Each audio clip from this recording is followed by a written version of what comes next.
This is BBC News. I'm Regid Ahmed. The headlines. Voters in Venezuela are electing a new assembly to rewrite the constitution after months of violent protests against the plan. Anti-terror police in Australia say they've foiled an attempt to blow up a plane. And a gun attack in a German nightclub. 2 people are killed, but police say there is no evidence of a terrorist motive.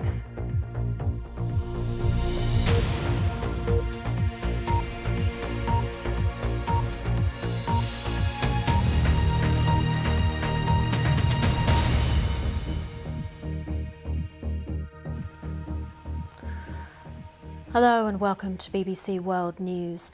Well, voting has begun in Venezuela for a controversial election to create a new parliament. Let's show you these live pictures now in Caracas. We can see a lot of people milling about there.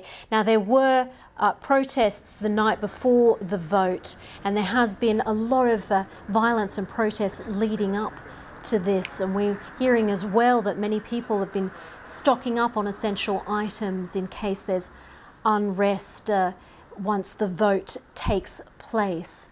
Well, the new Constituent Assembly would override the existing opposition-led Congress in what critics are calling a power grab by President Nicolas Maduro. The opposition parties in the oil-rich nation are boycotting the vote. Will Grant reports from the capital, Caracas. Well, with me is Maria Elena Navas from BBC Mundo. Maria, can you explain why people are saying that this is a power grab by Nicolas Maduro? Well, the main objective of this new assembly is to rewrite the constitution. There's already a constitution written, but he wants to rewrite it. He says that he wants to bring peace to the country. But the key thing is that the parliament right now is controlled by the opposition. So this new assembly will have the powers also to dissolve the actual parliament, the parliament right now, and to create a new assembly. So this is why it's so controversial. The opposition is accusing Maduro of trying to grab power, to consolidate his power, when he's struggling to shore it up. So there's certainly a lot of controversy and polemic and international alarm as well around this vote, who some said is going to finish with the little democracy that is left in Venezuela. So what do we think is going to happen with the vote then? It sounds like we think Nicolas Maduro might get what he wants. Nobody really knows, because people really don't understand what is the assembly going to do, what are going to be the real powers. So nobody really knows. I mean, our correspondents have been interviewing people in the streets, and they don't understand what this assembly is about. So they're just asking, am I going to have food on Monday? I vote for this assembly.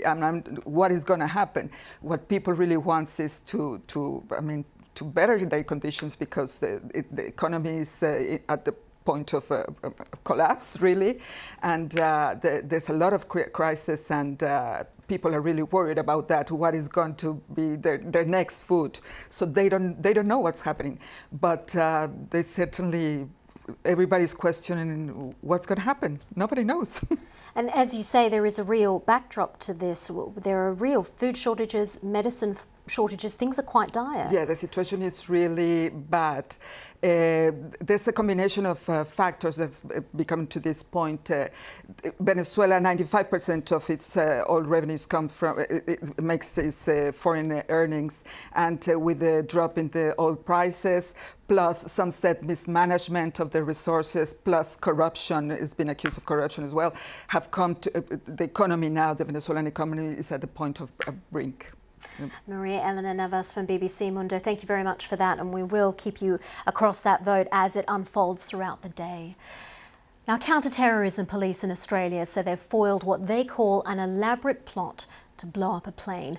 4 people have been arrested. The authorities say they've seized material which could be used to make an improvised bomb.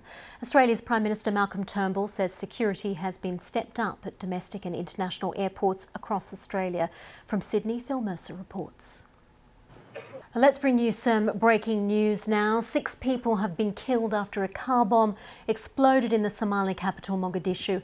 Police say the number of dead is expected to rise. At least 20 others were wounded in the blast on one of the busiest streets in the city, and the attack comes after weeks of relative calm following a concerted push by Somali security forces to disarm militants in Mogadishu. So the latest pictures you're seeing there, 6 killed in that car bomb, and we'll bring you more as it comes to hand. A gunman has opened fire in a nightclub in the German city of Constance on the Swiss border, killing 1 person and seriously wounding 3.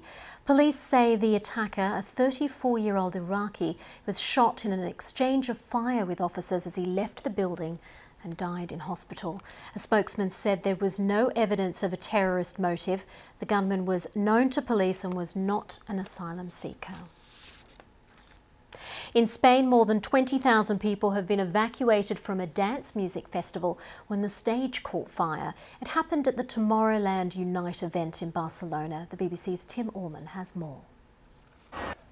Taiwan is bracing for a second storm after the island was hit by Typhoon Nasat. More than 100 people were injured as it caused flooding in some places and widespread power cuts.